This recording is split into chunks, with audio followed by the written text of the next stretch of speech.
ರಾಜ್ಯದಲ್ಲಿ ಬಿಜೆಪಿ ಸರ್ಕಾರ ಇದ್ದಾಗ ರಾಜ್ಯ ಗುತ್ತಿಗೆದಾರರ ಸಂಘ ಕಾಂಟ್ರಾಕ್ಟರ್ ಅಸೋಸಿಯೇಷನ್ ಅವರು 40% ಕಮಿಷನ್ ಆರೋಪ ಮಾಡಿದರು.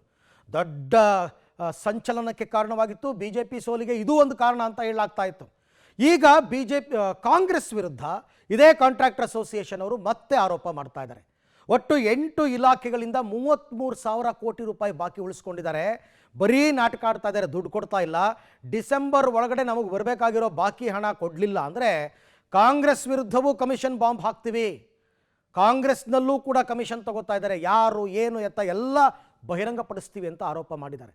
ಹಾಗಾದರೆ ಕಾಂಗ್ರೆಸ್ನ ಶಾಸಕರು ಸಚಿವರು ಕೂಡ ಈ ಗುತ್ತಿಗೆದಾರರಿಂದ ಕಮಿಷನ್ ಹೊಡಿತಾ ಇದ್ದಾರಾ? ಇಷ್ಟಕ್ಕೂ ಇವರ ಆರೋಪ ಏನು? ಬನ್ನಿ ನೋಡೋಣ. ಕೈ ಸರ್ಕಾರದ ವಿರುದ್ಧವೂ ಕಮಿಷನ್ ಬಾಂಬ್. ಗುತ್ತಿಗೆದಾರರಿಂದ ಸರ್ಕಾರಕ್ಕೆ ಡಿಸೆಂಬರ್ವರೆಗೆ ಡೆಡ್ಲೈನ್. ಬಾಕಿ ಹಣ ಬಿಡುಗಡೆ ಮಾಡದಿದ್ದರೆ ಕಮಿಷನ್ ರಹಸ್ಯ ಬಯಲು. ಯಾವ ಸರ್ಕಾರ ಬಂದರೂ, ಯಾವ ಸರ್ದಾರ ಬಂದರೂ ಈ ಕಾಂಟ್ರಾಕ್ಟರ್ ವರ್ಸಸ್ ಕಮಿಷನ್ ಕಚ್ಚಾಟ ಮುಗಿಯಲ್ಲ. ಈಗ ಕೈ ಸರ್ಕಾರ ಕೂಡ ಕಮಿಷನ್ ಚಕ್ರವ್ಯೂಹದಲ್ಲಿ ಸಿಲುಕಿಕೊಂಡಿದೆ. ಈ ಹಿಂದಿನ ಬಿಜೆಪಿ ಸರ್ಕಾರದ ವಿರುದ್ಧ ಇದೇ ಕಾಂಗ್ರೆಸ್ನವರು ಕಮಿಷನ್ ಆರೋಪ ಮಾಡಿದರು. ಇದೀಗ ಅದೇ ಆರೋಪ ಇವರನ್ನೂ ಬಿಡದೆ ಸುತ್ತಕೊಂಡಿದೆ. ಸರ್ಕಾರದ ವಿರುದ್ಧ ಕಾಂಟ್ರಾಕ್ಟರ್ಸ್ ರೆಬಲ್, ಕಾಂಗ್ರೆಸ್ ಸರ್ಕಾರದ ವಿರುದ್ಧ ಕಮಿಷನ್ ಆರೋಪ. ಎಸ್, ಸರ್ಕಾರ 8 ಇಲಾಖೆಯಿಂದ ನಮ್ಮ ಗುತ್ತಿಗೆದಾರರಿಗೆ ಬರೋಬ್ಬರಿ 31,000 ಕೋಟಿ ಬಾಕಿ ಹಣ ಬರಬೇಕಿದೆ. ಬಹಳ ದಿನಗಳಿಂದ ಸರ್ಕಾರ ಕೇವಲ ಭರವಸೆ ಮಾತ್ರ ಕೊಡ್ತಾ ಇದೆ.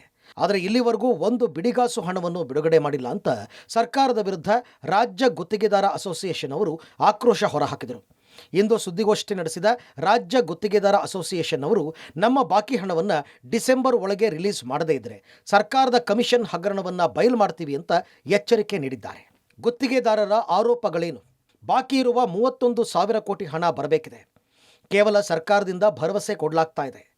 ದೀಪಾವಳಿಗೂ ದುಡ್ಡು ಕೊಡದೆ ಸರ್ಕಾರ ಹಿಂದೇಟು. ಡಿಸೆಂಬರ್ ಮೊದಲ ವಾರದ ಒಳಗೆ ಹಣ ರಿಲೀಸ್ಗೆ ಪಟ್ಟು.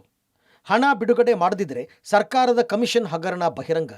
ಡಿಸೆಂಬರ್ ಬಳಿಕ ಎಲ್ಲ ಕೆಲಸ ಸ್ಥಗಿತದ ಎಚ್ಚರಿಕೆ. ಮೇಡಮ್, ನಮಗೆ 33,000 ಕೋಟಿ ಬಾಕಿ ಬರಬೇಕು.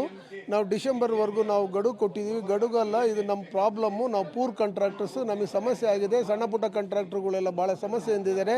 ಇವರು ದೀಪಾವಳಿಗಾಗಲಿ, ದಸರಾಗಾಗಲಿ, ಯುಗಾದಿಗಾಗಲಿ ಇವ್ರು ಪೇಮೆಂಟ್ ಮಾಡಿಲ್ಲ. ಸೊ ನಾವು ಇನ್ನು ಮುಂದೆ ನಾವು ಕಾಯ್ಲಿಕ್ಕಾಗಲ್ಲ. ನಮ್ಮದು ಆಫೀಸ್ ಬೇರೆಯರ್ಸ್ ಮೀಟಿಂಗಲ್ಲಿ ನಾವು ಸ್ಟ್ರೈಕ್ ಮಾಡಬೇಕು ಅಂತ ಡಿಸೈಡ್ ಆಗಿದೆ. ನೆಕ್ಸ್ಟ್ ಡಿಸೆಂಬರ್ ತಿಂಗಳಲ್ಲಿ ನಾವು ಸ್ಟ್ರೈಕ್ ಮಾಡ್ತಾ ಇದ್ದೀವಿ. ಸಾಲ್ವ್ ಮಾಡಲಿಲ್ಲ ಅಂದರೆ, ಅವ್ರು 1 ತಿಂಗಳು ಟೈಮ್ ತೊಗೊಂಡಿದ್ದಾರೆ ಮಾನ್ಯ ಮುಖ್ಯಮಂತ್ರಿಗಳು.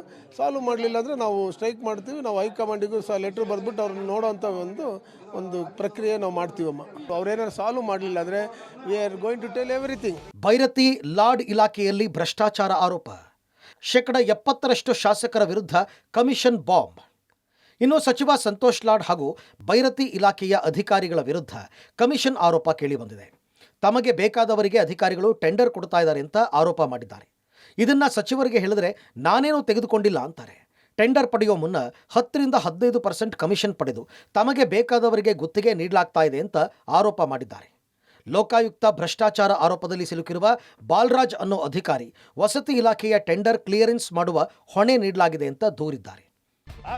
ತಂದೆ ಅವ್ರು ಏನು ಕೇರ್ ಮಾಡಿಲ್ಲ. ಅವರು ನಾ ಮಾಡಿಲ್ಲ ಅವ್ರಿಗೆ ಆಫೀಸರ್ ಮಾಡ್ರೆ ಅವ್ರಿಗೆ ಕೇಳ್ರಿ ಹೇಳಿದ್ರು. ಭೈರತಿ ಸಾಹೇಬ್ರು ಅಂದರು. ಮತ್ತೇನದ ಇವರು ನಮ್ಮದು ಅನಿಲ್ ಲಾಡ್ ಸಾಹೇಬ್ರು ಅಂದರು. ಲಾಡ್ ಸಾಹೇಬ್ರು ಇವತ್ತು ಪ್ರೆಸ್ ಮೀಟ್ ಮಾಡಿಬಿಡ್ರಿ, ನಿಮ್ಮ ಗುರುವಾರ ದಿನ ಕರೆದು ಕಿಸಿ ಹೇಳ್ತಂದ್ರು.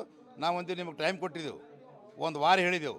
ನಮ್ಮ ಅಧ್ಯಕ್ಷ ಪಾಪ 1 ವಾರ ತನಕ ಅವ್ರಿಗೆ ಹೇಳ್ಯಾರ, ನೋಡಿ ಸರ್ ಇದು ಚಂದಲ್ಲ, ಈ ಥರ ಮಾಡಬೇಡ್ರಿ ಗರೀಬ್ ಕಾಂಟ್ರಾಕ್ಟರ್ಸ್. ಈಗ ಆರೋಪನ ಪರ್ಸೆಂಟೇಜ್ ನೋಡ್ರಿ, ನಮಗೆ ಗೊತ್ತಿದ್ದು ನಮ್ಮ ಬಲ್ಲಿ ನಡೆದಿದ್ದು. ನಾ ಹೇಳ್ತೀನಿ 10ರಿಂದ 15, 15-20 ಕಲ್ಯಾಣ ಕರ್ನಾಟಕ ನಡೆದದು. ಅದೇ ಇವರು ನಡೆಸಿರ್ಬೇಕು. ಯಾಕೆ ಕೊಡ್ತಾರೆ ಅವರಿಗೆ? ಇವರಿಗೆ ಯಾಕೆ ಕೊಡ್ತಾರೆ? ಯಾರು ಟೆಂಡರ್? ಈಗ ನೋಡಿರಿ, ಗುಲ್ಬರ್ಗದಲ್ಲಿ 3 ಟೆಂಡರ್ ಹಾಕ್ಯಾರ. ಆ 3 ಟೆಂಡರ್ ಓಪನ್ ಮಾಡ್ಬೇಕಲ್ರಿ. ಯಾರು ಕಡಿಮೆ ಅದ ಅವ್ರಿಗೆ ಗೊತ್ತದ.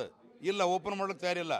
ಅವ್ರಿಗೆ ಬೇರೆ ಯಾರು ಅವ್ರಿಗೆ ಯಾರಿಗೆ ಫಿಕ್ಸ್ ಮಾಡಿರಲ್ಲ ಅವರಿಗೆ ಕೊಡೋದು. ಅವ್ರಿಗೆ ಕರ್ಕರ್ದು ಹೇಳ್ತಾ ಇದ್ದಾರೆ, ನೀವು ವಾಪಸ್ ತಗೋರಿ.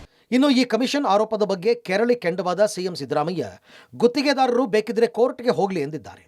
ಸರ್ಕಾರದ ವಿರುದ್ಧ ಸುಳ್ಳು ಆರೋಪವನ್ನು ಮಾಡಲಾಗ್ತಾ ಇದೆ ಅಂತ ಸಿಎಂ ದೂರಿದ್ದಾರೆ. ಬೆಂಗಳೂರಿಗೆ ಗುತ್ತಿಗೆದಾರರ ಸಂಘದ ಅಧ್ಯಕ್ಷ ಮಂಜುನಾಥ್ ಮತ್ತೆ ಕಾಂಗ್ರೆಸ್ ಸರ್ಕಾರದಲ್ಲೂ ಕಮಿಷನ್ ತಗೊಳ್ಳುವಂತ ಕೆಲಸ ಆಗ್ತಾರೆ ಎಂದು ಆರೋಪ ಮಾಡಿದ್ದಾರೆ. ಗುತ್ತಿಗೆದಾರರ ಸಂಘದ ಅಧ್ಯಕ್ಷ ಅದೆಂತ ಹೇಳಿ ಕೋರ್ಟ್ಗೆ ಹೋಗ್ಲಿ.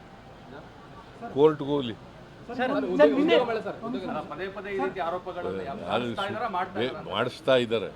ಆಲ್ಮೋಸ್ಟ್ ಎಲ್ಲ ಇಡೀ ರಾಜ್ಯದಲ್ಲಿ 1,80,000 ಸ್ಲಮ್ ಬೋರ್ಡ್ ಮನೆಯಲ್ಲಿ ಕನಿಷ್ಠ 89,000 80% ಕೆಲಸ ಆಗಿತ್ತು. ನಾವು ಬಂದಾದಮೇಲೆ ಏನು ಮಾಡಿದ್ರೆ ಹಂತ ಇದು ಬೆನಿಫಿಷರಿ ಕೊಡೋಕ್ಕೆ ಸಾಧ್ಯ ಆಗಲ್ಲ ಅಂತ ಈಗ 42,345 ಮನೆಗಳು ಬರೋ ತಿಂಗಳು 29ನೇ ತಾರೀಕಿಗೆ ಮನೆಗಳು ಕೊಡ್ತಾಯಿದ್ದೀನಿ ನಾನು. ಅದಕ್ಕೆ ಟೋಟಲ್ ಒಟ್ಟಾಗಿ ನಮಗೆ 960 ಕೋಟಿ ಕೊಡಬೇಕು. ಈಗ FD ಅವರು ಆಲ್ರೆಡಿ 114 ಕೋಟಿ ರಿಲೀಸ್ ಮಾಡಿದ್ದಾರೆ ಇನ್ಫ್ರಾದು. ಈಗ ಇನ್ಫ್ರಾ ಆಗಬೇಕು ತಾನೆ ಮನೆಗಳು ಕೊಡಬೇಕಾದ್ರೆ. ಈ ಬೆನಿಫಿಷರಿ ಪೇಮೆಂಟ್ ನಾವು ಕಾಂಟ್ರಾಕ್ಟರ್ಗಳು ಕಂಡೀಷನ್ ಹಾಕಿದ್ದೀನಿ, ದುಡ್ಡು ನಾವು ಕಂಪ್ಲೀಟ್ ಮಾಡಿದ್ರೆ ನಾವು ಕೊಡ್ತೀವಿ ಅಂತ ಹೇಳ್ಬಿಟ್ಟು ಹೇಳಿದ್ದೀವಿ. 900 ಕೋಟಿ ಕೊಡಬೇಕಾಗಿದೆ. ಈ ಮನೆಗಳು ನವಂಬರಲ್ಲಿ 29ನೇ ತಾರೀಕಿಗೆ ಮಾನ್ಯ ಮುಖ್ಯಮಂತ್ರಿಗಳು ಡೇಟ್ ಕೊಟ್ಟಿದ್ದಾರೆ. ಆ ಮನೆಗಳು ಕಂಪ್ಲೀಟ್ ಆದಮೇಲೆ ಆ ದುಡ್ಡನ್ನು ಅವರಿಗೆ ಒಂದು ವಾರದಲ್ಲಿ ಆ ದುಡ್ಡನ್ನು ಕೊಡ್ತೀನಿ. ಒಟ್ಟಾರೆ ಕೈ ಸರ್ಕಾರದಲ್ಲಿಯೂ ಕಮಿಷನ್ ಕಚ್ಚಾಟ ಬೀದಿ ರಂಪಾಟವಾಗುವ ಹಂತಕ್ಕೆ ಬಂದಿದೆ. ಗುತ್ತಿಗೆದಾರರ ಬಾಕಿ ಹಣವನ್ನು ಬಿಡುಗಡೆ ಮಾಡದೇ ಇದ್ದರೆ ಡಿಸೆಂಬರ್ನಲ್ಲಿ ಕಮಿಷನ್ ಬಾಂಬ್ ಸಿಡಿಸ್ತಾರಾ ಅಂತ ಕಾದು ನೋಡಬೇಕಿದೆ. Pavitra, public TV, metro bureau, Bengaluru.